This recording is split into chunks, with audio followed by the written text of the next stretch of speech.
Assalamualaikum, good evening and welcome to Rangan Bhari Shaam with me Kiran Meer के डाल तांजा ठीक आयो खैरियत सां मज़े में आयो भाई कल रात मूंखे हिकिड़ी न्यूज़ मिली ऐं उन खां पोइ मां थोड़ी अजीब थी वियमि ऐं असांजी पंहिंजी जेको प्यारी भेण भी थिए कॉलीग भी आ आर्टिस्ट भी आ सुठी शानज़ा बतूल उन स्टेटस लगायो हुयो तव्हांखे जेकॾहिं व्यूवर्स यादि हुजे त KTN जी शुरूआती दौर में हिकिड़ी फीमेल डायरेक्टर हूंदी हुई ज़िले हुमा जेका माशाल्लाह पंहिंजे कम सां सुञाणी वेंदी हुई ऐं मतिलबु हिकिड़ो अलॻि ई उनजो मिज़ाज हूंदो हुयो छा उनजा वॾा वार हूंदा हुआ चेल खां बि हेठि उनजा कारा कारा घाटा घाटा वार हूंदा हुआ मूंखे ज़िले पर्सनली इन जे करे वणंदी हुई छो त हिकिड़ो जॉली नेचर ॾाढी हूंदी हुई ॿियो ज़िले जा वार ॾाढा सुहिणा हूंदा हुआ नेचर जी ॾाढी प्यारी हूंदी हुई ऐं हमेशह सपोर्ट कंदी हुई उन टाइम में हिते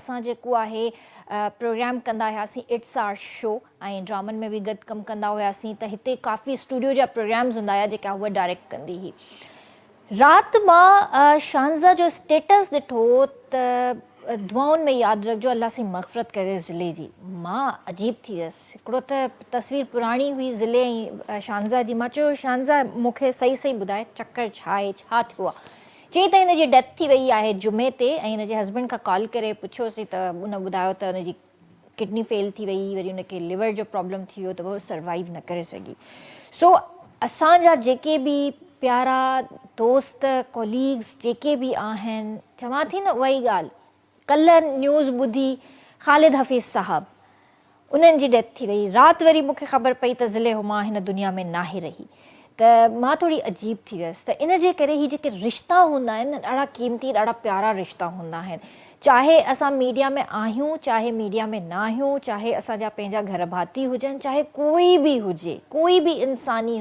मतिलबु रिश्तो हुजे इहे प्यारा रिश्ता हूंदा आहिनि ॾिसो असां जॾहिं कट ऑफ थी था वञूं मीडिया मां त मुंहिंजे ख़्याल सां असां हिक ॿिए जी सार संभाल बि कोन था लहूं पिया ज़िले खे अरसो थी वियो उन ई दौर में ज़िले हली वई हुई मतिलबु अञा मां इते ई हुयसि KTN में ई इते ई हुयसि अञा सम्झो त मुंहिंजी शादी बि कोन थी हुई उन दौर जी मां ॻाल्हि थी कयां पई त ज़िले हली वई हुई ऐं उन खां पोइ ज़िले सां कंहिंजो बि कॉन्टेक्ट न हुयो ऐं ओचितो ख़बर पए थी एॾनि सालनि खां पोइ त हुन वीचारी जो इंतकाल थी वियो त इन जे करे हिक ॿिए सां कॉन्टेक्ट में रहंदा कयो भले तव्हां कमु कयो इंडस्ट्री में या इंडस्ट्री में कमु न कयो पर ही जेके लम्हा हूंदा आहिनि न ॾुख सुख जा जेके लम्हा हूंदा आहिनि न घटि में घटि इन में इंसानु हिक ॿिए ॾे अचे वञे हाणे त इहा बि ख़बर कोन्हे त ज़िले रहंदी किथे हुई पहिरीं ॻाल्हि हुनजे मुड़ुस सां बि असांजो वास्तो कोन्हे हुनजो मुड़ुसु केरु हुयो छा कंदो हुयो छा न कंदो हुयो हाणे फातिहा लाइ वञिजे बि त काॾे वञिजे बसि घर वेही करे दुआ घुरिजे ऐं अल्लाह साईं हुनजी मग़फ़रत करे उनजा दर्जात बुलंद करे ऐं उनजी फैमिली खे अल्लाह साईं सब्र अता करे ज़ाहिर आहे उनजा ॿार बि हूंदा त इहा ॻाल्हि आहे त का ख़बर कोन थी पए पई अॼु जे दौर में लिटरली मां तव्हांखे चवां थी का ख़बर कोन थी पए उन खां पोइ मूंखे राति हिकिड़ी शादी में वञिणो हुयो ऐं मां न घणो करे मां अवॉइड कंदी आहियां शादी फंक्शन्स चाहे मुंहिंजी फैमिली जा बि हुजनि मां अवॉइड कंदी आहियां मां घटि वेंदी आहियां शादियुनि में मां ख़ैर हली वियमि थोरो पंहिंजे मूड खे ठीकु करण लाइ उते वञा त उते हिकिड़ो माहौल ई डिफरेंट आहे पोइ त मां अची फाथसि मां चयो अजायो मां हिन शादी में आयसि मतिलबु असां वटि इंसान जी क़दुरु कोन्हे सफ़ा इंसान जी क़दुरु कोन्हे तव्हां शादियूं बि कयो था तव्हां एॾा ख़र्चा बि कयो था तव्हां पंहिंजी न्याणी खे रुख़सत बि कयो था हिकिड़ी फैमिली आहे जेका उनखे इज़त सां वठी बि वञे थी उन खां पोइ वरी तव्हां उन्हनि जे माइटनि ते टोकूं ठठवलूं मतिलबु इन तरह जी शयूं बि कयो था डिनर टाइम हुयो यकीन कयो मां मानी खाधी 2-3 गिरह मूंखे हिकिड़ो त ज़िले वारी ॻाल्हि ज़हन में हुई ॿियो वरी मां हुतां जो माहौल ॾिसी करे मां 2-3 गिरह मुश्किल सां खाधा हूंदा मां शादी मां न कंहिंसां मिलियमि न छा मां पोइ ॾे मां निकिरी आयसि मां न कंहिंसां सलाम दुआ कई न छा कयो कुझु बि न इंसान खे बर्दाश्त नथो करे वॾी ॻाल्हि थी वई आहे लिटरली हर कोई जेको आहे हिक ॿिए जा पेर वेठो थो कटे त मां अॻिते वधां ही अॻिते छो थो वधे इन जी जाइ ते मूंखे हुजणु घुरिजे हा ही अॻिते छाजे लाइ वधी वियो हिन एॾो पैसो छो कमाए वरितो हिन खे एॾी इज़त छो थी मिले त भाई कम ऑफ इट ही दुनिया 4 ॾींहंनि जी आहे असांखे हिक ॿिए जी सार संभाल लहणु घुरिजे, हिक ॿिए जा ॾुख सुख वंडणु घुरिजनि। तव्हां भले कंहिंखे फाइनेंशियली सपोर्ट न कयो, तव्हां घटि में घटि इमोशन्स, जेके इंसान जा जेके इमोशन्स हूंदा आहिनि न, जेके जज़्बात जेके हूंदा आहिनि, उन्हनि जी क़दुरु कयो। बसि उन वक़्त में इंसान सां गॾु हुजे। चवंदा आहिनि त मोरली जेका सपोर्ट हूंदी आहे न, उहा वॾी सपोर्ट हूंदी आहे। कोई कंहिंखे आथत ॾिए, कोई कंहिंजे कुल्हे ते हथु रखे त न अलाह बहितर कंदो, उन में हिमत वधंदी आहे, उन में महसूसु थींदो आहे त हा यार कोई आहे, मुंहिंजो दोस्त आहे, मुंहिंजो फैमिली मेंबर आहे, कोई आहे जेको मूंखे आथत ॾिए थो। अलाह वॾो आहे, केतिरी वॾी मुसीबत छो न, कहिड़ो वॾो प्रॉब्लम छो कोन्हे, अलाह ख़ैरु कंदो। मां पार करे वेंदसि इन शइ खे, मुश्किल घड़ी आहे, पार थी वेंदो, इहो वक़्तु बि गुज़री वेंदो। जॾहिं हो वक़्तु गुज़ारे आया आहियूं त हे वक़्तु बि गुज़री वेंदो। सो चवण जो मक़सदु सिर्फ़ु ऐं सिर्फ़ु इहो आहे त हिकिड़ो त ज़िंदगी जी का ख़बर न आहे, 4 ॾींहंनि जी ज़िंदगी आहे, सुहिणे नमूने सां गुज़ारियो, सुठे तरीक़े सां गुज़ारियो, कंहिंखे तकलीफ़ न ॾियो, पंहिंजी ज़ात सां कंहिंखे बि तकलीफ़ न ॾियो। इहा कोशिशि कयो त तव्हांजी रोज़ी रोटी आहे त ॿियनि जी बि रोज़ी रोटी आहे। जेकॾहिं तव्हां कंहिंजी रोज़ी रोटी ते लत ॾींदा त सुभाणे तव्हां सां बि उहो ई थींदो जेको तव्हां कंहिं ॿिए सां कयो था। इहो यादि रखिजो, मकाफ़ात अमल आहे। जेकॾहिं तव्हां कंहिंजे लाइ खॾ खोटींदा, किरंदा तव्हां उन में, उहो न किरंदो, उनखे त अलाह साईं बचाए वठंदो। पर जंहिंजे लाइ तव्हां खॾ खोटरी आहे न, यकीन कयो उहा खॾ तव्हां पंहिंजे लाइ खोटरी आहे, कंहिं ॿिए लाइ नाहे खोटरी। इन जे करे इंसान जी क़दुरु कयो ऐं पंहिंजी अहमियत खे सम्झण जी कोशिशि कयो। सो पंहिंजे प्रोग्राम जो असां आगाज़ करे ई चुका आहियूं ऐं मौसम ते अॼु कोन ॻाल्हाईंदासीं। मौसम सुठो आहे, बहितरु आहे, बसि ख़्यालु रखो पंहिंजो। सो असां सां गॾु अॼु ज़बरदस्त गेस्ट मौजूदु आहिनि जिन सां खोड़ सारी कचहरी कंदासीं। सो मां तव्हांखे ॿुधाइणु चाहींदासीं सैयद शफ़क़त अली शाह मासूमी साहब असां सां गॾु स्टूडियो में मौजूदु आहिनि, जेके former justice high court, currently advocate high court and supreme court member, international bar association, social and human rights activist आहिनि ऐं गॾोगॾु जेको आहे legal adviser of the ambassador forum magazine. सो उन्हनि खे भली कार कंदासीं। अस्सलाम वालेकुम सर। महिरबानी। कीअं आहियो सर? ठीकु आहियो? अलाह जी महिरबानी आहे, सभु ठीकु आहे, ख़ुशि आहियूं माशाल्लाह। उन खां अलावा असां सां गॾु सिंगर बि हिते मौजूदु आहे, कुंदन दास, उन्हनि खे बि भली कार कंदासीं। अस्सलाम वालेकुम। कीअं आहियो सर? ठीकु आहियो? तबियत ठीकु आहे तव्हांजी? अलाह जी महिरबानी आहे, सभु ख़ैरियत आहे। सर जीअं मां इंसानियत जी, इंसान जी ॻाल्हि करे रही हुयमि त मां पुछणु चाहींदसि तव्हां खां त इंसानी हक़ छा आहिनि? इंसानी हक़ इन्हीअ डेफिनेशन में अचनि था त जेके इंसान तकलीफ़ में आहिनि, जेके इंसाननि सां ज़ुल्म थी रहियो आहे, उहो चाहे ॻोठनि में थी रहियो आहे, वॾेरनि जे हथां थी रहियो आहे, सरदारनि जे हथां थी रहियो आहे, या जेके नेक मर्द आहिनि उन्हनि जे हथां थी रहियो आहे, या आनर किलिंग थी रही आहे ॻोठनि में, घणे भाङे पंजाब जे सराइकी बेल्ट में ऐं घणे भाङे जैकम्बाद, सम्झो त कश्मीर, कंधाकोट, ठुल ऐं ॿिया केतिरा ई इलाइक़ा आहिनि जंहिंमें घोटकी बि आहे ऐं जंहिंमें मीरपुर माथेलो आहे ऐं इहे सभु इलाइक़ा आहिनि वेंदे रोड़ी ताईं तक़रीबन पनवाकल ताईं।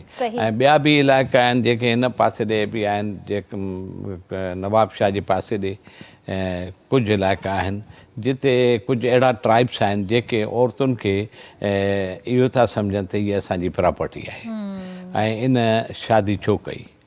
त इहे सभु इंसानी हक़नि जे हुन में था अचनि। ॿारनि सां ज़ुल्म आहे, उहो बि इंसानी हक़नि में अचे थो। ऐं या वरी अहिड़ा ज़ुल्म आहिनि जंहिंमें मुल्क जा वॾा लीडरनि जी शहादत थी वञे, जंहिंमें कंस्पायरेटर्स आहिनि, प्लैनर्स आहिनि, फाइनेंसर आहिनि, इन वॾे मुल्क जा जेके रूलिंग क्लास जिन जी शहादतूं थियूं आहिनि मुल्क में, पाकिस्तान में भुट्टे साहिब जी शहादत हिकिड़ो वॾो सानियो आहे। मां भुट्टे साहिब सां बि गॾु रहियो आहियां 1968 खां वठी 79 बल्कि 80 ताईं। तंहिंखां पोइ बेनज़ीर भुट्टो साहिब सां बि मुंहिंजा रस्ता रहिया आहिनि, छाकाणि त मां ह्यूमन राइट्स वकील थियुसि बाद में अची। त इंसानी हक़नि जो तहफ़ुज़ करणु हिकिड़ो वॾो सब्जेक्ट आहे जंहिंमें उन्हनि जी मदद करणु, चाहे रूलिंग क्लास खां पोइ जॾहिं उहो पब्लिक में अचनि था त उते स्टेट जेका आहे सा उन्हनि सां ज़्यादती करे थी। ऐं उहे थियूं आहिनि। इन में एडमिशन आहे, रिकॉर्ड आहे, हिकिड़ो तारीख़ जो हिसो आहे। तंहिंजे करे भुट्टे साहिब जी ॾिसो शहादत थी, अदालतुनि हुनखे डेथ सेंटेंस अवॉर्ड कई ऐं कॾहिं बि इहो न थींदो आहे त कोई बि अक्यूज़ जंहिं ते इल्ज़ाम आहिनि उहो जेकॾहिं चए त मुंहिंजो हिन अदालत ते कॉन्फिडेंस न आहे, I have lost my confidence from this court और presiding officer of the court, त उहो उन वक़्तु ई उन जज खे पंहिंजी पेन खणी वॾे सुप्रीम कोर्ट, अगरि हाई कोर्ट जो जज आहे सुप्रीम कोर्ट खे लिखे, या जेकॾहिं चीफ जस्टिस हाई कोर्ट जो त बि सुप्रीम कोर्ट खे लिखंदो ऐं लिखंदो, जेकॾहिं हिकु सिंगल जज आहे त उहो चीफ जस्टिस उन हाई कोर्ट खे लिखंदो ऐं उनखे रिक्वेस्ट कंदो त महिरबानी करे since the accused has lost his confidence from this honourable court और presiding officer of this court, therefore I am not at I'm not at judicially or legally can proceed the case. Okay, तो वो नथो करे सघे, पर असांजे मुल्क में इहे शयूं नथियूं थियनि। कॾहिं कॾहिं जीअं भुट्टे साहिब केतिरा ई दफ़ा रिक्वेस्ट कयो उन वक़्तु चीफ जस्टिस खे जेको प्रिज़ाइडिंग जज हो उन केस जो, पर उहो केस त बि उते हलायो वियो। सही सही सर, इन हवाले सां बि अञा तव्हां सां ॻाल्हाईंदासीं, पर असांखे इहो ज़रूरु ॿुधाइजो त इंसानी हक़नि जी अहमियत छा आहे ऐं उन्हनि जा कहिड़ा कहिड़ा क़िस्म आहिनि। इंसानी हक़ पहिरियों त जॾहिं वायोलेशन्स थिए थी त उन इंसान खे या इन पर्सन पिटीशन दाख़िल करणु घुरिजे 22(b) में बिफोर डिस्ट्रिक्ट जज, या आर्टिकल 199 में, या जेकॾहिं एॾी वॾी वायोलेशन आहे मुल्क में जंहिंजो असरु थिए थो मुल्क जे माण्हुनि तां, त पोइ आर्टिकल 184 183 एप्लीकेबल थिए थो वञी सुप्रीम कोर्ट में। ऐं सुप्रीम कोर्ट में पोइ जजनि केतिरा ई फ़ैसिला ॾिना आहिनि त हुननि टेकअप कयो आहे, घणा ई फ़ैसिला वरी डिसमिस कंदा आहिनि, पिटीशन्स उन में लिखंदा आहिनि त हिन में पब्लिक इंट्रस्ट पिटीशन जो कोई बि पहलू नथो मिले असांखे, तंहिंजे करे डिसमिस। अच्छा, हिन जा तहफ़ुज़, इंसानी हक़नि जा तहफ़ुज़ कहिड़ा आहिनि? इंसानी हक़ुनि जा तहफ़ुज़ अदालतूं ॾेई सघनि थियूं, ॿिए कंहिं वटि कोन्हे। ऐं असांजे मुल्क में हुकूमतनि वटि इहो शइ तमामु न हुजण जे बराबरि आहे। हा, न हुजण जे बराबरि आहे। ऐं अदालतुनि खे कलरेबल ज्यूरिडिक्शन आहे। जेके जवाबदार वायोलेशन कनि था उन्हनि खे कंट्रोल करणु, उन्हनि खे पुट बिहाइंड द बार करणु, या उन्हनि ते मुक़दमात दाख़िल करणु, या उन केस खे चेस करणु ते वायोलेशन थी आहे, माण्हू नज़रबंद आहिनि कंहिं वॾेरे जो उताक में, या हे ऑनर किलिंग जा इल्ज़ाम में हिन खे मारनि था, त मूं त अहिड़ा सवें अदालती केस हलाया आहिनि बहसियत वकील जे, ऐं कुझु 100 केस हलाया हूंदमि जेके इनसे हाई कोर्ट जॾहिं मुंहिंजी एज़ अ जज लाड़काणे में पोस्टिंग हुई, या सखर में या कराची में ई, त I did best of my job. घणे भाङे माण्हू ॻोल्हे खणी ईंदा त हीउ इंसानी हक़नि जो जज आहे ऐं वकील मां जज थी आयो आहे, तंहिंजे करे हिन वटि केस लॻायो। त मां उन वक़्तु ई घणे भाङे जज साहिबान मोकिलींदा आहिनि त बाबा असांखे जुडिशल माजिस्ट्रेट वटि वञो, उते बयानु ॾियारियो, पर इहा बि ज़्यादती आहे। उन में टाइम ज़ाया बि थींदो आहे, उन में पुलिस हुनखे फेराए वेंदी आहे बयाननि खे, ऐं घणा ई निज़ाम ठाहींदा आहिनि, मैनेज कंदा आहिनि, मैनिपुलेटेड कंदा आहिनि। असां वटि इंसाफ़ आहे पर देरि सां थो मिले। न मिलणु घुरिजे इंसाफ़ जो कमु आहे। मां जा अगरि को केस ॾिसंदो वञी लाड़काणे में, सखर में या कराचीअ में, त मूं उन वक़्तु ई बेल रिजेक्ट कयो हूंदो, या डिक्लाइन कयो हूंदो, या ग्रांट कयो हूंदो। सही, बेल हिकिड़ो तमामु इम्पॉर्टेंट हिकिड़ो अहम तरीन केस आहे। कंहिं माण्हू खे बेगुनाह जेल में रखण बि ॾोह आहे, उहो जज खां अलाह ताला पुछा कंदो, छाकाणि त जज जी कुर्सी जेका आहे उहा न, इहा चेयर जेका आहे इहा अलाह जी चेयर आहे। अलाह उते इंसान खे विहारे थो इन मंज़िल ते, टॉप ऑफ द ऑफिस आहे। ऐं जज हाई कोर्ट जा जज 24 आवर्स जज आहिनि, हलंदे बि कोई ऑर्डर करे सघनि था। इंसाफ़ इहो आहे। पुराणे ज़माने में त असां ॿुधंदा हुआसीं त सेशन जज पंहिंजे घरनि ते राति जो स्टेनोग्राफर विहारे वेठा हूंदा ऐं बेल ॾींदा, पर हाणे त मुश्किल थी वियो आहे, छाकाणि त घणा माण्हू दरख़्वास्तबाज़ बि थी विया आहिनि ऐं दरख़्वास्तूं बि कनि था। जज जेकॾहिं ईअं कंदो त दरख़्वास्तूं कंदा आहिनि त साईं हे जज साहिबु इंसाफ़ु न कयो, रात जो बेल ॾेई छॾी बिना सरकारी वकील ॿुधणे। पर उहे कंदा छाकाणि त उन वक़्त जा माण्हू, उन वक़्त जा जज इंसान बि ऑनेस्ट हुया। पुराणे ज़माने में 100 ईयर 200 ईयर्स अॻो ऐं उहो कूड़ न ॻाल्हाईंदा। ऐं हाणे त इंसान बि कूड़ ॻाल्हाइनि था ऐं जज शक जे हुन में अची थो वञे, पोइ दाइरे में अची थो वञे, पोइ सम्झे थो त हाणे आया की हे सच था चवनि या हे सच था चवनि। तंहिंजे करे हिन वक़्तु उहो निज़ाम ख़तमु थी वियो आहे। अॼु जे तव्हां कूड़ जी जेका ॻाल्हि कई न, मां त चवंदी आहियां कूड़ जेको आहे न अॼुकल्ह ॿोड़ मानी थी वियो आहे। ईअं था माण्हू कूड़ ॻाल्हाइनि, ईअं था कूड़ ॻाल्हाइनि था, पाण में ठही था वञनि, पोइ कोर्टुनि में अचनि था, पोइ कूड़ ॻाल्हाए कूड़ा कसमनामा ॾियनि था त हिन मारियो ई न आहे। ॿुधो न, हिकिड़ो केस असां वटि ऑनर किलिंग में आयो, हुते लारकाने में मां सां गॾु ॿियो जज बि साहिबु हुयो। पोइ मां हुनखे अर्ज़ु कयो त साईं मूंखे, छाकाणि त मां सीनियर हुयो, जूनियर मांसि, पोइ मूं हुनखे चयो साईं हाणे हे केस काफ़ी कॉम्प्लिकेटेड थी वियो आहे। I have been remain as a human rights lawyer, so I have better experience in the instant case, so kindly allow me। तो मैं हिन खां सुवाल जवाब पुछां। पोइ उन में ऑनर किलिंग में छोकिरी मरी वई, पीउ हुनजो फरियादी हो ऐं पीउ आयो इन मक़सद लाइ त मूंखे इंसाफ़ मिले।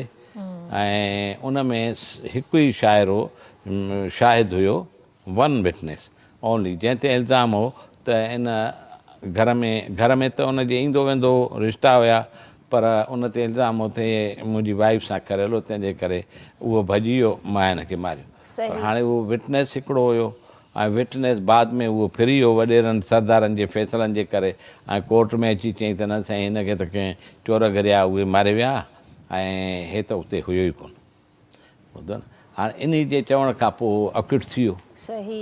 जॾहिं हाई कोर्ट में अपील आई त मां जज साहिब खे चयो त मूंखे क्वायरीज़ करणु ॾियो न था ऐं then we will decide the case. अगरि हिननि सवालनि जा जवाब हिन ॾिना त पोइ हिनखे कन्विट कंदासीं, जेकॾहिं न ॾिना त पोइ छॾींदासीं, पोइ हेठि मां मामले ते छॾींदासीं।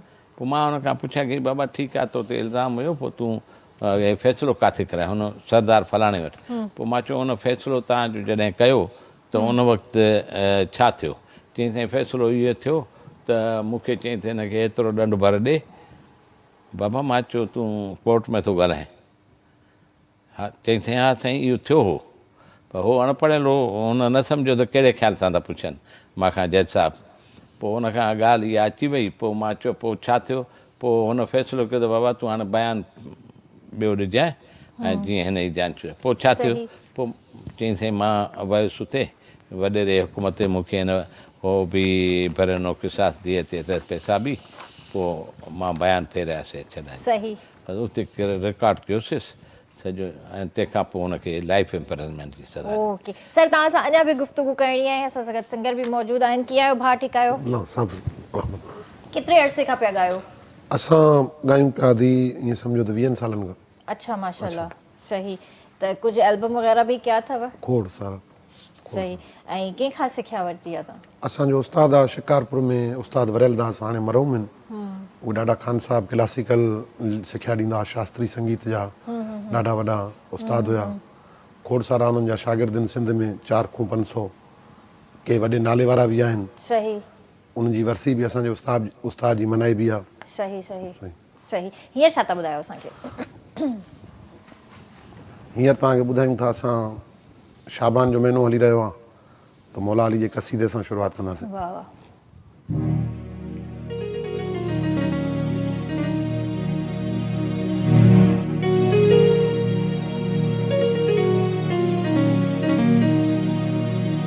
ज़िक्र हैदर दा करदा मैं, सुबह होते शाम में, अली दा गुलाम अली मेरा इमाम, अली मेरा इमाम, मैं अली दा गुलाम, अली मेरा इमाम, मैं अली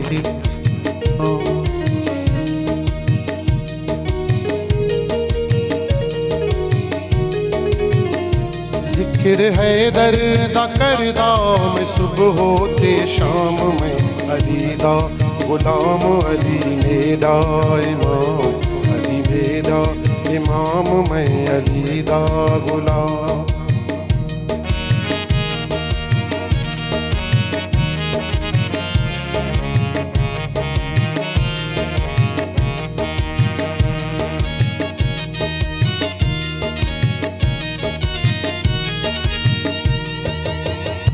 अली पीरां दा पीर मोमिनां दा अमीर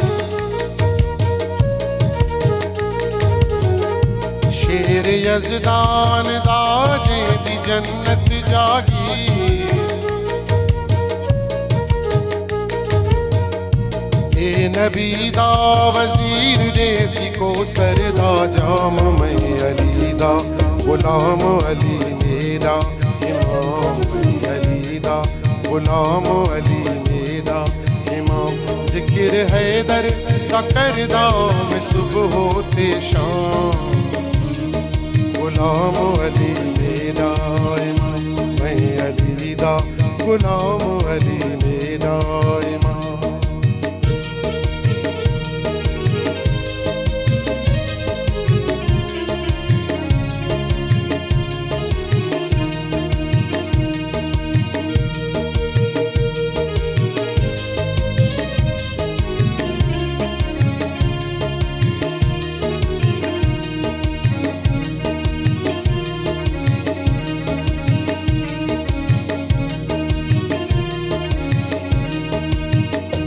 अली नात के कुरान अली कुल्ले ईमान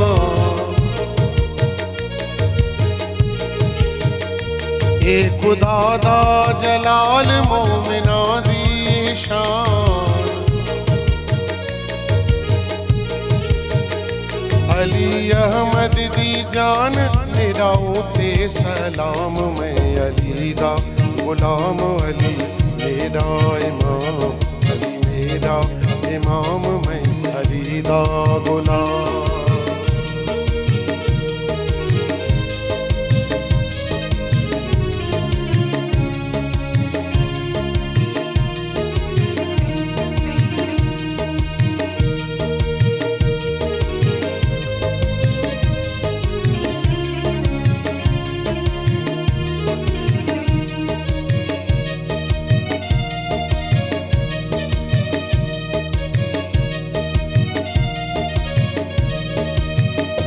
अली है बेमिसाल अली है बाकमाल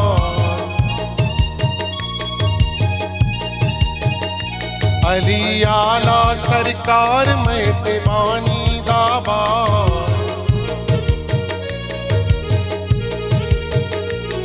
उबैदी बशीर मेरे दिल दा आराम अली मेरा इमाम मैं अली दा गुलाम इमाम मैं अली दा गुलाम जिक्र हैदर दा करदा मैं सुबह होते शाम जिक्र हैदर दा जिक्र हैदर दा जिक्र हैदर दा जिक्र हैदर दा करदा मैं सुबह होते शाम मैं अली दा गुलाम अली मेरा इमाम अली मेरा इमाम मैं अली दा गुलाम माशाल्लाह माशाल्लाह सुभान अल्लाह प्यारो कलाम ॾाढो माशाल्लाह ॿुधाइण विसरी वई ही धुन उस्ताद मरहूम उस्ताद ज़हूर ख़ान ज़ेबी साहब जी कंपोज़ थियल हुई अच्छा अच्छा ऐं बशीर बुकेजे जी ख़ूबसूरत शायरी में ज़हूर ख़ान ज़ेबी साहब माशाल्लाह वॾो नालो असांजी इंडस्ट्री जो त व्यूअर्स हिते ब्रेक जो वक़्तु थियो आहे जल्दी हाज़िर था थियूं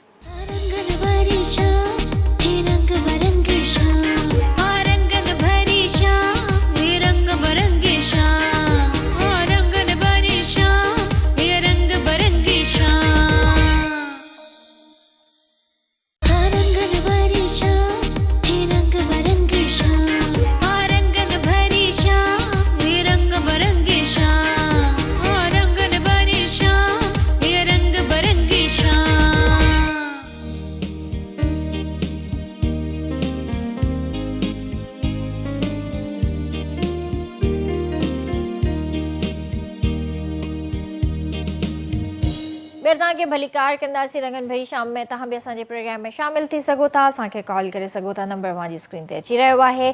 ऐं जे शाम जो टाइम आहे रंगन भरी शाम मां ॾिसी रहिया आहियो ऐं गॾोगॾु चांहि बि इंजॉय करे रहिया आहियो। चांहि हुजे टपाल मेज़बान त पोइ क्या ही बात है। टपाल मेज़बान जेका सिंध जी नंबर 1 चांहि आहे। ऐं तव्हांखे ख़बर आहे त जश्न जमालो हली रहियो आहे, त जश्न जमालो तव्हांखे ख़बर आहे त तमामु बहितरीनु शो आहे। उन जा जेके बहितरीनु होस्ट आहिनि राजा मेमण ऐं ज़ुहेब चांडियो, इन्हनि सां मिलण जो तव्हांखे मौक़ो मिली सघे थो। ऐं उते जेके टिकटॉकर्स ईंदा, जेकी सिंगर्स ईंदा ऐं जेकी एक्टर्स ईंदा, उन्हनि सां बि मिलण जो तव्हांखे मौक़ो मिली सघे थो। सेल्फी कढाइण जो बि मौक़ो मिली सघे थो। सिर्फ़ु ऐं सिर्फ़ु करिणो तव्हांखे छा आहे, टपाल मेज़बान जा जेके बि पैकेट्स आहिनि तव्हांखे उहे रखिणा आहिनि पाण वटि संभाले करे। उन में पंहिंजी डिटेल्स विझी करे भर वारे ड्रॉप बॉक्स में विझी छॾियो। उन खां पोइ तव्हांजो क़ुरानदाज़ी में नालो निकिरंदो त तव्हां पंहिंजी फैमिली सां, फ्रेंड्स सां, सभिनीनि सां गॾु मिली करे जेको आहे जश्न जमालो में हिसो वठी सघो था, इंजॉय करे सघो था, गेम्स खेॾी सघो था ऐं गॾोगॾु क़ीमती इनाम बि खटे सघो था। त इहे पैक्स जेके आहिनि तव्हां संभाले रखो, बिल्कुलु बि इन्हनि खे फिटी नाहे करिणो। पंहिंजी डिटेल्स विझी भर वारे बॉक्स में विझी छॾियो। सर, तव्हां खां हिकिड़ो सुवाल इहो करणु चाहींदमि त जीअं मोहतरमा बेनज़ीर भुट्टो शहीद राणी असांजी आइडियल पर्सनैलिटी, मां त चवां थी त अॼु जेकॾहिं बीवी हुजे हा त अॼु जेको आहे सिंध जो, पाकिस्तान जो नक्शो ई डिफरेंट हुजे हा, माहौल ई डिफरेंट हुजे हा। मतिलबु आइडियल पर्सनैलिटी ऐं रोल मॉडल, हर न्याणी जी रोल मॉडल। सो अलाह साईं उन्हनि जी मग़फ़िरत करे। ऐं उन्हनि जो बि जेको आहे केस अव्हां हैंडल कयो, जी बिल्कुलु, उन जे हवाले सां बि असांखे ॿुधायो। मोहतरमा बेनज़ीर भुट्टो उन वक़्तु इंग्लैंड में ई, ऐं उतां हिकु फ़ोन आई त परवेज़ मुशर्रफ जो दौरो ऐं वॾो प्रेशर हो बेनज़ीर भुट्टो ते त पाकिस्तान न अचे, त जीअं इलेक्शन थिए ऐं इलेक्शन में हुन जा माण्हू खटी वञनि। इहो हिकिड़ो परवेज़ मुशर्रफ जो पंहिंजो हिकिड़ो आइडिया हुयो। ऐं बेनज़ीर भुट्टो साहिबु आहे पाकिस्तान में अचणु चाहे पई ऐं फर्मली उनजो हिकिड़ो सम्झो त आइडिया हो त मां पाकिस्तान वञा, पाकिस्तान जे माण्हुनि जी क़यादत कयां ऐं उन्हनि खे रस्ते ते आणियां ऐं मुल्क मां आमरीत जो दौरु ख़तमु थिए। छाकाणि त परवेज़ मुशर्रफ हिकु अहिड़ो माण्हू हो, कुझु बि करे सघे पियो। He can do anything. मुल्क में हुन वटि ताक़त ई, मुल्क में जॾहिं हिकिड़ो ज़ुल्म थियो त उन वक़्तु हिकिड़ो दफ़ो हुन इस्लामाबाद में चयो त देखा आपने मेरी ताक़त को। त बेनज़ीर हिकिड़ी बहादुर न्याणी असांजी सिंध जी ऐं शहीद राणी वीचारी फ़ैसिलो कयो त मां वञा हर क़ीमत ते। ऐं असां जेके फ़ैसिला कया उन वक़्तु बहसियत वकील जी, मां हुनजो केस टेकअप कयो बेनज़ीर जो ह्यूमन सेफ्टी फाउंडेशन नाले सां। ह्यूमन राइट्स ऑर्गेनाइज़ेशन खे इनवाइट कयुमि, उनखे रिक्वेस्ट कयुमि त तव्हां असांखे अथोराइज़ कयो त केस मां वठंदुसि इन सूरत में। छाकाणि त ॿियो को अचण वारो कोन हो अहिड़े ख़तरनाक केस में जिते परवेज़ मुशर्रफ नवाज़ शरीफ़ जे अॻे वकील इक़बाल रहत खे बि उन जे दौर में इक़बाल रहत पंहिंजे दफ़्तर में वकील साहिबु हो, एडवोकेट जनरल बि हो, उहो मारिजी वियो। त इन सिचुएशन में कुझु बि थी सघे पियो असां सां। पोइ बेनज़ीर साहिब जे हुकूम ते असां इहो केस टेकअप कयोसीं। पोइ मूं इनवाइट कयो उन ऑर्गेनाइज़ेशन खे, ऑर्गेनाइज़ेशन असां अथोराइज़ लेटर ॾिनो, तंहिंमें जेके मां फाइल कयो ऐं उहो केस 18 अक्टूबर ते बेनज़ीर अचणी, बेनज़ीर साहिब 2-4 ॾींहं अॻु में दाख़िल कयोसीं ऐं पोइ केस दाख़िल करे असां हुनखे कॉपी मोकिलिसीं, जंहिंमें division bench of high court उन में फ़ैसिलो ॾिनो त हिन खे कंहिं बि क़िस्म जो नुक़सानु न थींदो बेनज़ीर खे। न बेनज़ीर खे पंहिंजे रूट ते गवर्नमेंट वठी वेंदी, बेनज़ीर चॉइस रूट ते वेंदी। छो जो इन खां अॻु में मां इफ़्तिख़ार चौधरी जो केस इन कोर्ट में विधो, फुलपुर सिक्योरिटी जो, जंहिंमें 12 मई जा केतिरा ई माण्हू शहीद थी विया हिते कराची जे। सिंधी बि आहे, मुहाजिर बि आहे, कई नेशन्स जा माण्हू हुआ जेके 12 आया कराची। बेनज़ीर साहिबा खे जॾहिं इहा मां ॿुधाई ॻाल्हि त हाणे तव्हांजो फुल प्रूफ सिक्योरिटी अकार्ड थी वई आहे डिवीज़न बेंच खां, ऐं हाणे अलाह कंदो त को अहिड़ो इंसिडेंट न थींदो जंहिंसां तव्हां सां ज्यादती थिए। मां उन में इहो बि ॿुधायो त केतिरा ई फॉरेनर्स बि उन जहाज़ में अचनि था पाकिस्तान। उन में इहो ॿुधायमि त ही मथां कंहिं हेलीकॉप्टर जे ज़रिए खणी वञनि ऐं हेलीकॉप्टर क्रैश कनि। ऐं उन में मूं काफ़ी शयूं डिस्क्लोज़ कयूं त बेनज़ीर जे शहादत जो पूरो पूरो असांखे इंसानी हक़नि जे इदारनि खे हुआ माना एप्रीहेंशन आहे त उन जी शहादत करे सघनि था थ्रू स्टेट ऑर्गेनाइज़ेशन्स या के दहशतगर्द घुराए उन्हनि ते हमिलो थी सघे थो। बहरहाल उन में सिचुएशन इहा थी। हाणे उहो केस असांजो रिपोर्ट थियो आहे सिंध बलूचिस्तान लॉ रिपोर्टर्स में। सही रिपोर्टेड केस आहे जेको सिंध बलूचिस्तान लॉ रिपोर्टर्स में आयो आहे ऐं इहो 2007 जो केस। माशाअल्लाह बेनज़ीर उन जो ज़िक्र पोइ उतां जॾहिं आई बिलावल हाउस में त उते हुन हिकिड़ी वॾी प्रेस कॉन्फ्रेंस कई। उन में मां बि मौजूदु हुउसि। उन में इहो डिक्लेयर कयो त मूंखे इंसानी हक़नि जे थ्रू ऐं मूंखे फुल प्रूफ सिक्योरिटी मिली आहे। उन जे बावजूदि मूं ते हमिलो थियो आहे। केतिरा माण्हू शहीद थी विया आहिनि मुंहिंजा कारकुन आहिनि। बहरहाल उन खां पोइ वरी बेनज़ीर सां मुंहिंजी मुलाक़ात थी वञी नएं डोरो में। नओं डेरो में जॾहिं वञे पई त मुंहिंजा 2 पुट हिकु हेॾां बीठो हिकु हेॾां बीठो। उन वक़्तु नंढड़ा हुया। उनखे झोली में विहारंदी ॻाल्हियूं ॿाल्हियूं कंदी। 4-5 सालनि जा जॾहिं हुया 10 सालनि जा 7 सालनि जा त वरी जॾहिं मोटी त 17-18 सालनि जा त उनखे ॾिसी एड्रेस करे सिधो चए पई सुञाणे पई उन ॿिन्ही मुंहिंजे फर्ज़ंदनि खे शहबाज़ अली शाह ऐं सईद अली मर्दान शाह मासूमी इन्हनि खे। पोइ उते हुन चयो त जब में जा रही थी तो ये बहुत छोटे बच्चे थे अभी ये बड़े हो गए। ये हिकिड़ो हेॾां बीठो हिकिड़ो हिन पासे ॾांहुं नएं डेरे में जेको घरु आहे बेनज़ीर जो। त बहरहाल पोइ ॿारनि चयो त बाबा हाणे असांखे ॾिसी असांखे थी एड्रेस करे। मां चयो हा बाबा तव्हांखे ॾिसी वई नंढड़े हूंदे वरी हाणे मोटी आई आहे। बहरहाल उन खां पोइ मां एप्रीहेंशन वरी अगेन उनखे ॾिनो त कुझु बि थी सघे थो वाक़ियो be care of this because we have information we know the things. असांखे सम्झ में अचे थो त ऑफेंस थींदो को। सही ऐं हुन नोट कयो। पर पोइ जॾहिं रावलपिंडी जे बाग़ में वई त उते हुन जी शहादत थी वई।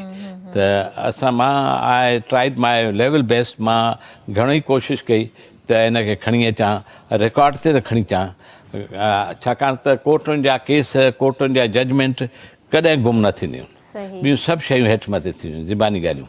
पोइ कोर्टुनि जो केस हुयो जेको 2007 में रिकॉर्ड ते आयो हो ऐं 2 जजनि उन में फ़ैसिलो कयो। बहरहाल उन में फ़ैसिले जे बुनियाद ते हाई कोर्ट बि बेनज़ीर भुट्टो खे फुल प्रूफ सिक्योरिटी अकाट कई। फुल प्रूफ सिक्योरिटी हुन इंसाफ़ लाइ दरख़्वास्त ॾिनी यूनाइटेड नेशन्स खे ऐं तंहिंखां पोइ उन ते यूनाइटेड नेशन्स जा बि इन्वेस्टिगेटर्स आया हिते। उन्हनि बि इन मर्डर केस जी इन्वेस्टिगेशन कई। इन खां अॻु में स्कॉटलैंड जा बि आया। उन्हनि बि इन्वेस्टिगेशन सिर्फ़ु इन्हीअ ते जेकॾहिं हीउ केस न हुजे हा त शायदि इहा इन्वेस्टिगेशन यूनाइटेड नेशन जी जूरिडिक्शन न ठहे हा। उहो चवनि बाबा it has been occurred in your country let your country should investigate the matter. Case त असल में हिकिड़े सूबेदार जो काफ़ी हो। सूबेदार ऑनेस्ट हुजे या डिग्निफाइड हुजे या त जवाबदारनि खे कॾहिं ॿाहिरि फिटी करे हा। पर उन खां पोइ यूनाइटेड नेशन्स आयूं ॿी आयूं जवाबदार बुक थिया जवाबदार छॾाइजी विया। त how this happen under what circumstances this happen in pursuance and in existence of this judgment. इहा जजमेंट फील्ड में ई ऐं इन्हीअ जॾहिं जजमेंट जे मुताबिक़ हिननि खे सदाऊं अचणियूं ऐं कॾहिं बि जवाबदार छॾाइजी न सघनि जेकॾहिं ओरिजिनल जवाबदार बुक थियनि हा त हुअर दोस्त इन जा फाइनेंसर केरु हुया इन जा प्लानर केरु हुया इन जा कॉन्स्पैरेटर केरु हुया।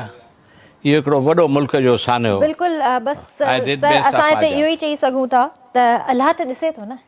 अलाह खे त सॼी ख़बर आहे। उन्हनि खे सदाऊं ॾिए थो। ॾिसण जहिड़ी ॻाल्हि आहे उनखे सदाऊं थी रहियूं आहिनि के बीमारियुनि में थियनि थियूं, के एक्सीडेंट में थियनि थियूं। बिल्कुलु, अलाह साईं जीअं अलाह ॾिसे थो। ताला हा, अलाह ताला अलाह साईं अॻियनि पंहिंजे प्यारे हुक्मराननि खे बि प्यारे ॾिनी। इंसान ते कॾहिं बि एतिरो ज़ुल्म बर्दाश्त न कंदो ऐं नई वरी अलाह जेको आहे ईअं हरू भरू कंहिं बेइंसाफ़ खे जेको आहे एग्ज़ैक्टली इंसाफ़ न ॾियारे त अलाह साईं पंहिंजे तरीक़े सां कमु करे थो ऐं अलाह उन्हनि खे जेको आहे उहे ई सज़ाऊं ॾींदो। हिन खां असांजी बि पोइ दुआ मां आहे, छो जो असांजी तव्हांखे ॿुधाईंदुमि। आइडियल पर्सनैलिटीज़ मां हिकु हुई बीबी। मां त चवां थी त बीबी अॼु हुजे हा त शायदि ई असांजो पाकिस्तान यूरोप हुजे हा। बेनज़ीर हिकु अज़ीम न्याणी हुई, बिल्कुलु, अज़ीम पीउ जी धीअ हुई, बिल्कुलु, ऐं बिल्कुलु। बेनज़ीर हिकु असांजी आइडल हुई, असांजे बिल्कुलु, सिंध जी।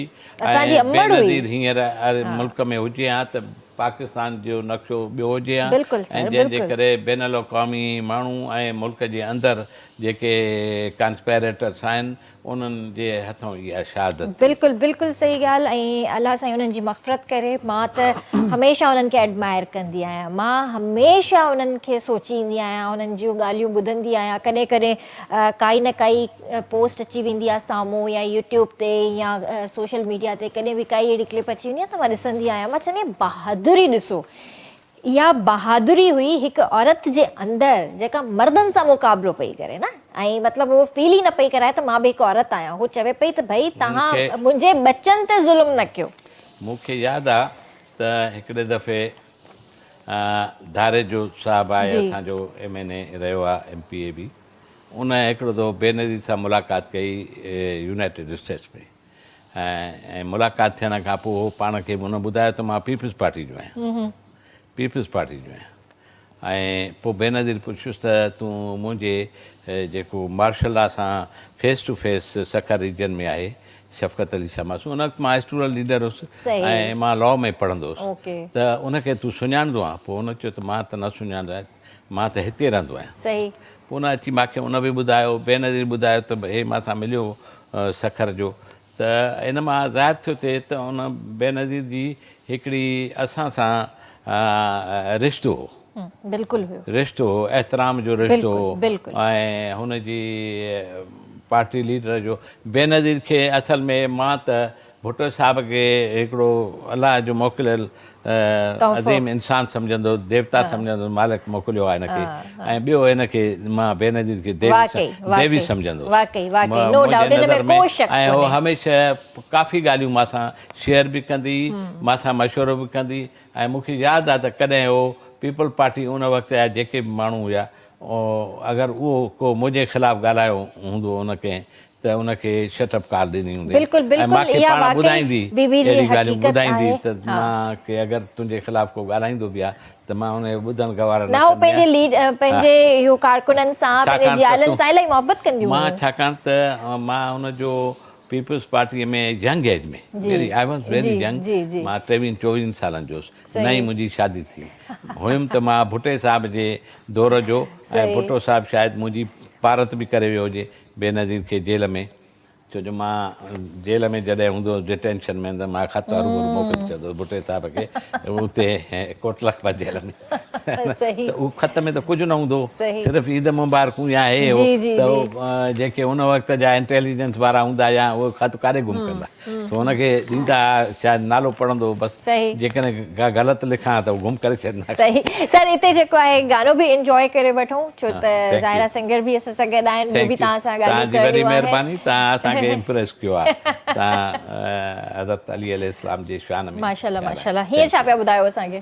हा दी बेसिकल मां तव्हांजी कचहरियूं ॾाढो मां बि मुतासिर थियो आहियां ऐं मूंखे बि कुझु सिखण लाइ मिलियो आहे। सो मां पाण बेसिकली शाइर बि आहियां, त जीअं अदी ॿुधायो त असांजी मोहतरमा साहिबा हुजनि हा त असांजे मुल्क जो अॼु नक्शो ॿियो हुजे हा, त इन ॻाल्हि खे नज़र में रखे मां ॿ लाइन मोहतरमा जे लाइ बि पेश करे हिते इहे मां हिते ई ठाहे वरितियूं तव्हांजी इन कचहरी में। सो मां पंहिंजो टैलेंट बि तव्हांखे जेको असांजो हाल आहे।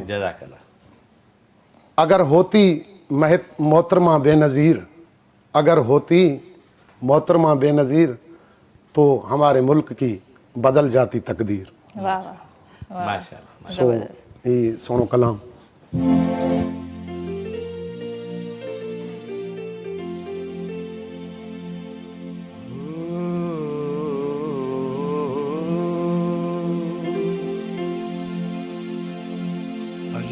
छामे राज़िया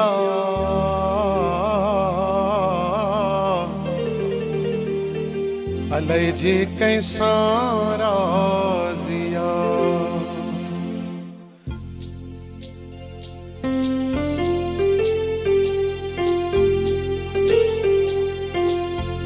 अलाए जे छामे राज़िया अलाए जे कंहिंसां राज़िया जे छामे राज़िया अलाए जे कंहिंसां राज़िया को राजा को फ़कीर बाज़ीगर जी बाज़िया को राजा को फ़कीर बाज़ीगर जी बाज़िया अलाए जे छामे राज़िया अलाए जे कंहिंसां राज़िया अलाए जे छामे राज़िया अलाए जे कंहिंसां राज़िया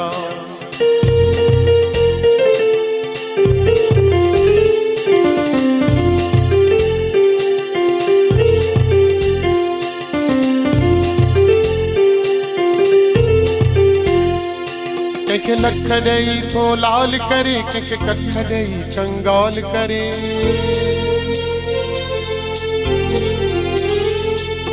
दो असांजा कीन ॾिसे हा दो असांजा हा पाप असांजा कोन ॾिसे शल पंहिंजी महिर करे अलाए जे छामे राज़िया अलाए जे कंहिंसां राज़िया अलाए जे छामे राज़िया अलाए जे कंहिंसां राज़िया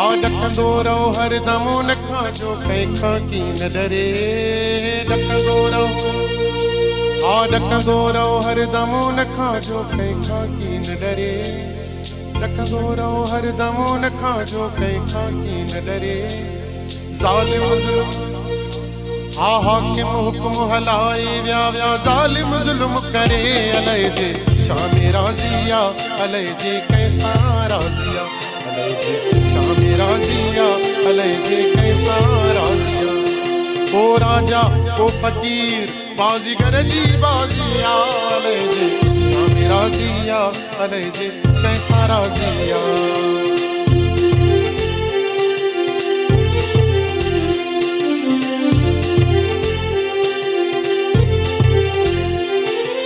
तौबा करो ऐं तकबर छॾ कर निवड़त ज़रे ज़रे यारी रख रांझन उन सां जो दम दम कदुर करे अलाए जे छामे राज़िया कंहिंसां राज़िया अलाए जे छामे राज़िया अलाए जे कंहिंसां राज़िया ओ राजा ओ फ़कीर बाज़ीगर जी बाज़िया अलाए जे छामे राज़िया अलाए जे कंहिंसां राज़िया अलाए जे छामे राज़िया अलाए जे कंहिंसां राज़िया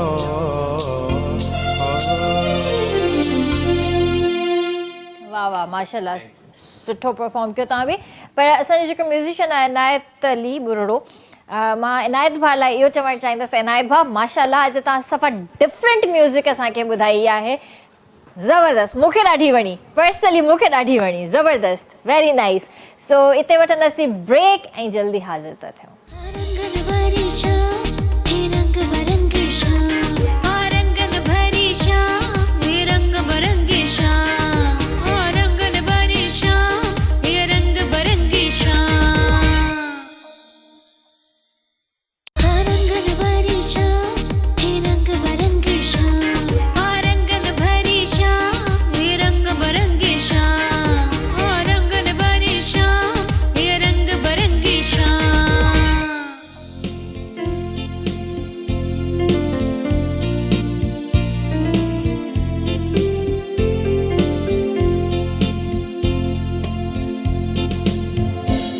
ॿीहर तव्हांखे भलीकार कंदासीं रंगनि भरी शाम में सर हिकिड़ो इम्पॉर्टेंट केस ऐं इम्पॉर्टेंट सवाल जेको तव्हां सां डिस्कस करणु चाहींदसि पुछणु चाहींदसि शाइस्ता अलमाणी जो केस बि जेको आहे उन जे बारे में तव्हां छा चवणु चाहींदा शाइस्ता अलमाणी जो तालुक़ पनेकल सां हो जी हुन जा कुझु अफेयर्स के माण्हू सां थिया महरज़ात जो हो ऐं तंहिंखां पोइ हुन छोकिरी खे एॾो केस ऑनर किलिंग जे रेंज में अची वियो त काफ़ी माण्हू मरी विया हुन में।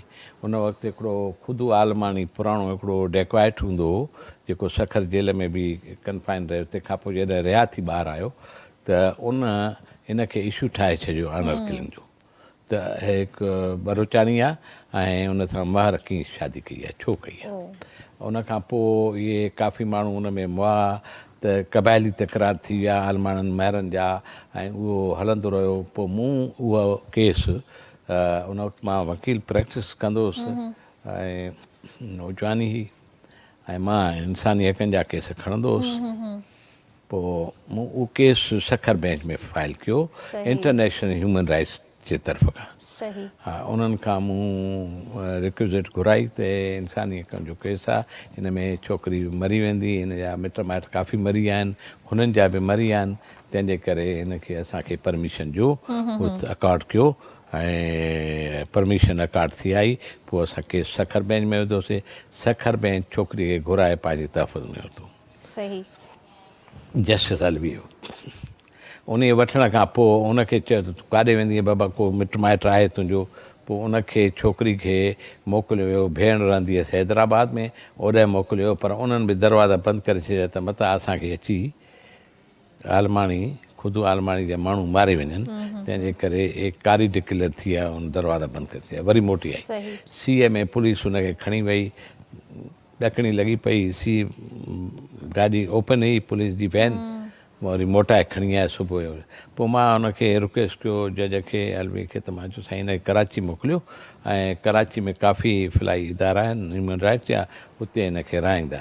पर उहे बि घणे भाङे न रहण ॾियनि पिया हुनखे, त भव खां त को अटैक बटैक न थिए आहे।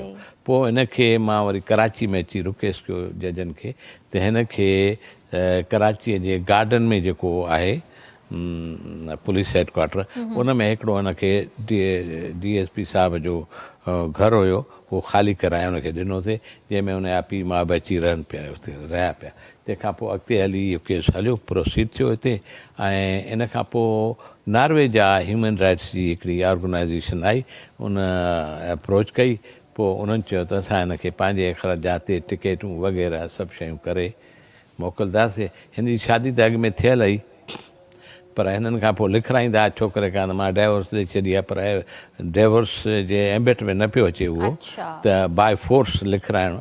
ऐं जेसि ताईं इस्लाम में जाइज़ आहे त जेसि ताईं इन पर्सन डाइवोर्स न ॾिए, विदाउट फियर ऐं डप ख़ौफ़ खां बग़ैर ऐं कंहिं इशू ते डाइवोर्स करे, त बाक़ी हाणे गवर्नमेंट स्टेट जा इदारा हुन खां ॾियारनि पिया या महर कम्यूनिटी जा माण्हू हुन खां ॾियारनि पिया, त उहो एडमिज़ेबल न हो कोर्ट में। पोइ कोर्ट हुनखे हिन शादी खे एडमिट करे ऐं पोइ उन NGO जे हवाले थियो। NGO हुनखे ॿिन्ही ज़ाल मुड़ुसनि खे खणी विया नॉर्वे। हाणे they are living in Norway peacefully, amicably, they have also kids there. हा, ऐं पंहिंजी ज़िंदगी जो सफ़र बहितर कनि था पिया, हेॾे कोन ईंदा आहिनि। ओके, सही। अच्छा सर, इहो ज़रूरु असांखे ॿुधायो त जीअं इंसानी हक़नि जे हवाले सां ॻाल्हि ॿोल्हि थी रही आहे, त इंसानी हक़नि जे तहफ़ुज़ लाइ मदनी मुआशिरे जो कहिड़ो किरदारु आहे? इंसानी हक़नि जे तहफ़ुज़ लाइ बैन अल-अक़वामी ताउन जो कहिड़ो किरदारु आहे? महिरबानी। असल में इंसानी हक़ जेके आहिनि उहे अदालतुनि में बि हुजणु घुरिजनि। जॾहिं कंहिं चीफ जस्टिस पाकिस्तान, जंहिंजो नालो इफ्तिखार चौधरी, जी, वॾो एडमिनिस्ट्रेटिव लेवल ते ही वॉज अ गुड जज अदलिया में। ऐं हुनखे जॾहिं 12 मई ते हिन जो हेॾे अचणु थिए पियो ऐं हिते सिंध बार काउंसिल हुनखे इनवाइट कयो, त इहा रोमिंग करे पई त हिनखे हिते मारे छॾंदा। हिते केतिरियूं तंज़ीमूं हुयूं, टेररिस्ट तंज़ीमूं हुयूं, ॿियूं तंज़ीमूं हुयूं। परवेज़ मुशर्रफ हुनजे ख़िलाफ़ु हो।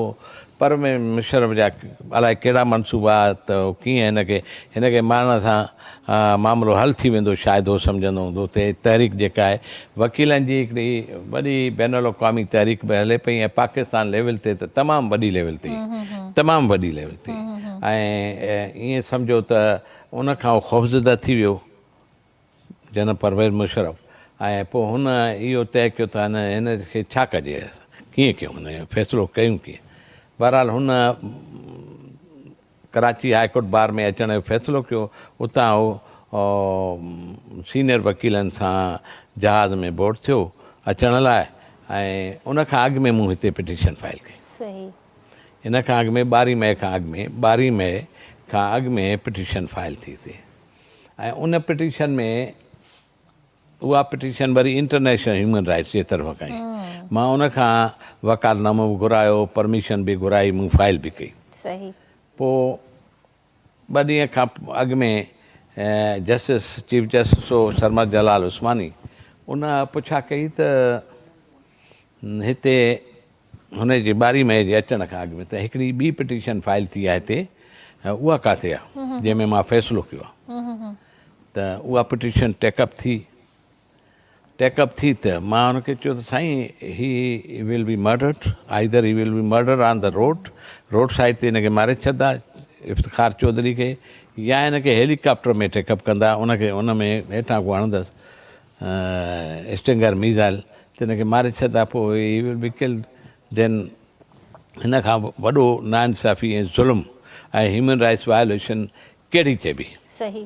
जेका थी सघे थी, जंहिंमें चीफ जस्टिस मारिजी वञे, ऐं जंहिंमें स्टेट मशीनरी हुन जे ख़िलाफ़ु हुजे, ऐं हुनखे वॉच कंदी हुजे हिकु मिंट जे अंदरि, त हे अचे थो हाणे हिते हिनखे मरण जो ख़तरो आहे, रोड ब्लॉक थींदा, ऐं कुझु सियासी जमातूं बि ईंदियूं, कुझु टेररिस्ट जमातूं ईंदियूं, कुझु ॿियूं हिन मुल्क में घणाई माण्हू ऑपरेट कनि था, जंहिंमें असांजे मुल्क जो नुक़सानु थींदो, वॾो नेम फेम खे नुक़सानु थींदो, बैन अल-अक़वामी सतह ते माण्हू असांखे तमामु बुरी नज़र सां ॾिसंदा।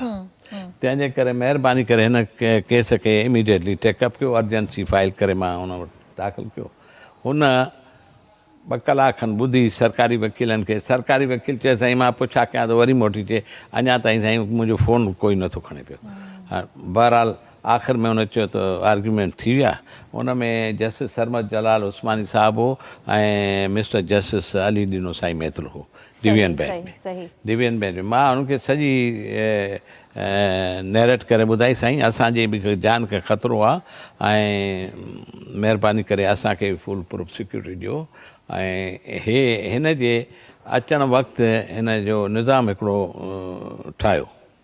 पोइ उन में clear Sarmad Jalal Usmani Sahib, he was a bold जज, he was a very dignified upright जज, ऑनेस्ट जज ऐं बहादुर माण्हू तमामु। असल में उहो आयो मेजर हुयो, उतां आयो, पोइ वकील थियो, पोइ जज थी वियो, ॿुधो न, पर हिन जी बहादुरी खे सलाम आहे त हुन मुंहिंजे सॼे एप्रीहेंशन्स खे ॿुधी करे ऐं अलो कई, पिटीशन अलो कई, फुल प्रूफ सिक्योरिटी अलो कई, चयईं हिनखे चॉइस रूट ते वठी वेंदा। मां चयो हे मथां गवर्नमेंट जा चवंदो बाबा हेॾां हलो होॾां हलो, उते हेठां बम प्लांट हुजनि, कुझु हुजे, ऐं ही कैन बी एसेसिनेटेड। तंहिंजे करे मुंहिंजी महिरबानी खे हिनखे रिक्वेस्ट में रखो। इहो रखी करे जज साहबनि ॿिन्ही फ़ैसिलो कयो त ठीकु आहे, चॉइस रूट ते वेंदो, हे जहिड़े रस्ते सां वञे, छाकाणि त उहो चवंदो बाबा शहर फैसल खां वेंदे, ऐं जेकॾहिं जज साहिबु चए त न बाबा मूंखे हेॾा ॿाहिरां वठी वञो डिफेंस वारे इलाइक़े, वरी चए त न ॿिए पासे ॾे वठी वञो, पोइ पंहिंजा रूट मटाईंदो अचे त पोइ हिन जी जान सेफ थींदी। ॿियो इहो बि लिखियऊं त हिनखे कंहिं बि हेलीकॉप्टर में वठी न वेंदा बाय फोर्स, ऐं जेकॾहिं को अहिड़ा बि इशारा ॾिनऊं ज़बानी बि ऐं राइटिंग में बि, त जेकॾहिं हे मोह त विफ़ाक़ी गवर्नमेंट जो सरबराह ऐं सूबाई गवर्नमेंट जो सरबराह, माना चीफ मिनिस्टर उन वक़्त जो जेको उन वक़्तु हुयो, उहो थर जो हो, थर जो तव्हांखे हूंदी ख़बर ज़रूरु त उन वक़्तु उहो ॿई ज़िमेदार थींदा। माना जेकॾहिं का हलाकत थी वई या एसेसिनेशन थी वई त हिन ॿिन्ही ते केस दाख़िल थींदो। इहे हुननि साइंस सरकारी वकीलनि खे ॾिना। पोइ तंहिंखां पोइ सही करे ऐं मूंखे कापी न वञा, मां सर्टिफाइड कापी बि न वरिती। ॿाहिरि इंटरनेशनल मीडिया बि हुई, अल जज़ीरा हुई, तंहिंखां पोइ BBC वारा, CNN वारा, पाकिस्तान जा तमामु चैनल हुया, ऑल बि। पोइ उन्हनि जे हैंडओवर कया तमामु 100 खनि नुमाइंदा हुया, 100, more than 100.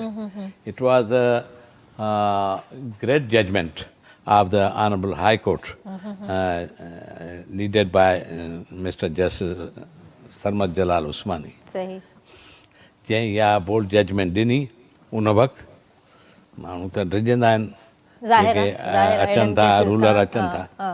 पोइ हुन ॾिनी वरी कापी बि मूंखे ॾिनी वञे त हेतिरा माण्हू वेठा आहिनि, एॾा 100 माण्हू, सॼो कॉरिडोर चीफ जस्टिस जो भरियो पियो, अंदरि कोर्टूं हे हो, का जाइ न हुई ख़ाली। ऐं पोइ वञी उन्हनि खे ॾिनोसीं, पर उहो केस उहो सॼी राति हलंदो रहियो। इहो एॾो वॾो केस हो, इहो सॼी छा राति तव्हांजी हलंदो लाइफ रहियो, जो सॼो ॾींहुं ॾुखे में ॾुखियो केस हुयो तव्हांजी लाइफ ॾुखे में? में ॾुखियो, डेंजरस। सही इहे ॿई ॾुखिया बेनज़ीर जो बि। In that case I can be assassinated, I can be harmed by some unknown persons or some other people. यानी तव्हांजी लाइफ में ये ॿ ॾुखे में ॾुखिया केसेस आया। ॾुखे में ॾुखे केस सही। आया, ॿुधो न। ऐं हूअं त ह्यूमन राइट्स जा हज़ारे केस आहे, बिल बोर्ड बि मां लड़ाया आहिनि हितां, जंहिंमें हज़ारे माण्हू मुआ हुआ सही कयो अथव किरण सर। में। ॿुधो न, हेॾा वॾा बिल बोर्ड लॻाया, माण्हू किरनि पिया मथां, मरनि पिया वीचारा। हाणे बि थिए तो, अल्लाह न करे मतलब को तूफ़ान ई हवा लॻे थी या हाणे छा, घरनि ते हणी असां छॾिया पाण अथऊं। चवंदा आहियूं त भई एहतियात घरनि ते कयो। फ्लैटनि ते आया अथऊं, हा। पिलर्स में न आहिनि। हा। ॿुध, इन्हीअ खां पोइ इहे केस जी कापी मूं यूनाइटेड नेशंस खे बि मोकिली इमीडिएटली, यूरोपियन कमीशन खे बि मोकिलियमि, उते ह्यूमन राइट्स जी विंग्स आहिनि। ऐं तंहिंखां पोइ वरी सम्झो त, पर पोइ परवेज़ मुशर्रफ उनखां पोइ जेको चीफ जस्टिस आयो, उनखे उन चयो त बाबा हिन खे जज कयो, he is very intelligent man. पर पोइ मां चयो त I am sorry, I don't be a जज under the provisional constitution order. सही सही न, मां हिनखे बहितरु कंदुसि त मां हिकु वकील हुजां, आज़ादु हुजां ऐं इंसाननि जी ख़िदमत कयां, बोल्डली उन्हनि जे लाइ मदद कयां, उन्हनि खे थाणनि मां छॾायां, उन में टार्चर सेलनि में छॾायां ऐं दुआ वठां मां माण्हुनि जी त मुंहिंजी ज़िंदगी अॻे जान में वञण लाइ। इंसान खे त सभिनी खे मरणो आहे, को बि जीअरो सॼी उमिरि न हूंदो, बिल्कुलु सही पर इंसान पंहिंजी क़यामत चङी करे। बिल्कुलु सही आहे, उन दौर में इंसाफ़ मां सही न करे थियुसि, वञे। उन वक़्तु इफ़्तिखार चौधरी वेठो, सही उन सां मूं एॾी नेकी कई। इहो बि सिंध बलोचिस्तान लॉ रिपोर्टर में रिपोर्टेड जजमेंट आहे इफ़्तिखार जी। पर उन मूंखे अफ़सोस थियो त ही वॉज अ गुड जज, इनफैक्ट ऐं गुड एडमिनिस्ट्रेटर जज हो। हिन जहिड़ो मूं एडमिनिस्ट्रेटर जज न ॾिठो आहे। पर अपार्ट फ्रॉम इट, हिन जेको हिकिड़ो कमु कयो, उन में पंहिंजी सॼी पंहिंजी खूबियूं सॼियूं सुठियूं ॻाल्हियूं सभु ड्राहे छॾियूं हिन। इहो त 104 जज लाइ अथई, जंहिंमां 75 जज आइनी जज आहे, कॉन्स्टिट्यूशनल जज आहे। सिंध हाई कोर्ट में 13 कॉन्स्टिट्यूशनल जज आहे, बलूचिस्तान हाई कोर्ट में कुझु आइनी जज हुया जिन आइन जे उथ खयो, 75 जज। ऐं एलिवेटेड थियो, चीफ मिनिस्टर आइनी हुयो जंहिं रिकमेंड कयो, प्राइम मिनिस्टर आइनी हुयो जंहिं रिकमेंड कयो, सिर्फ़ु इफ़्तिखार सिर्फ़ु डोगर साहिबु जेको हो उन जे लाइ चौधरी साहिब जो चवणो त हे आइनी जज नो मां हुउसि, सही। मां रिकमेंड कयां। तव्हांजी फैमिली में भी कोई लॉ पढ़ी करे कोई चीफ जस्टिस या कोई वकालत में आहे या सिर्फ़ु तव्हां ई आहियो? मां ॿुधाईंदुसि त मुंहिंजो ॾाढो great great great grandfather जी नवाब सैयद मोहम्मद मासूम शाह बकरी जो फादर जी सैयद मीर सफ़ाई, उहो चीफ जस्टिस हो अकबर बादशाह जे दौर। सिंध जो पहिरियों उहो थी आयो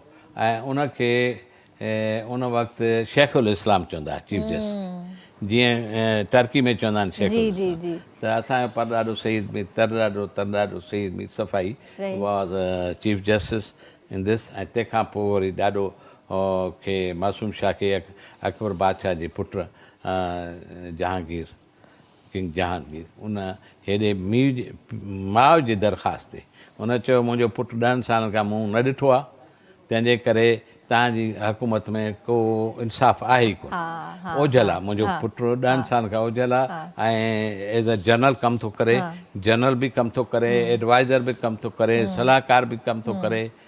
तव्हां फतेह सिकरी महल अगरि दिल्ली में ॾिसंदव त उहो बि शाहकार सईद मीर मोहम्मद मासूम शाह बकरी जो वाह, आहे जेको हुन बादशाह जो महल ठाहियो ऐं उते तख़्ती बि लॻाई बादशाह। सही। त इहो असांजे सम्झो त 400 साल अॻु खां हिन लीगल फर्टर्निटी में आया आहियूं। पर सही। घणे भाङे असांजे फैमिली में मुंहिंजा 2 पुट वकील आहिनि अरे माशाल्लाह, माशाल्लाह। गुड लॉयर्स ऐं अलाह कंदो उहे अॻिते हली वरी इंशाल्लाह इंशाल्लाह इंशाल्लाह पाकिस्तान के भी सर्व कंदा। Thank you so much sir for your time and being here.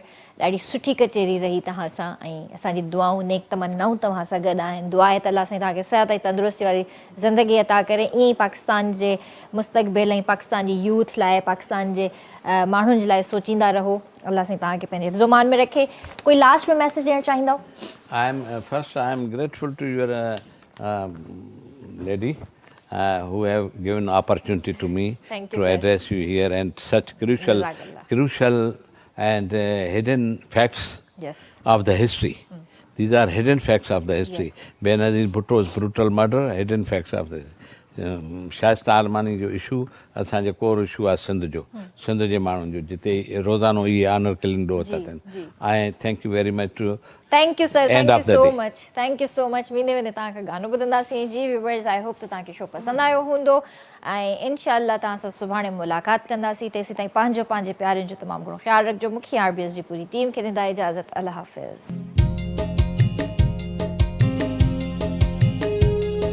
न साथी मिलियो को कॾहिं रूह वारो, अकेला हुआसीं अकेला ही आयूं हो। विसारे छॾियो जन मुसीबत में मूंखे, वरी यादि कयां मां ज़रूरी त नाहे।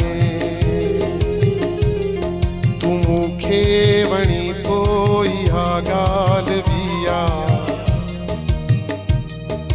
तोखे वणा मां ज़रूरी त नाहे। न साथी मिलियो को कॾहिं रूह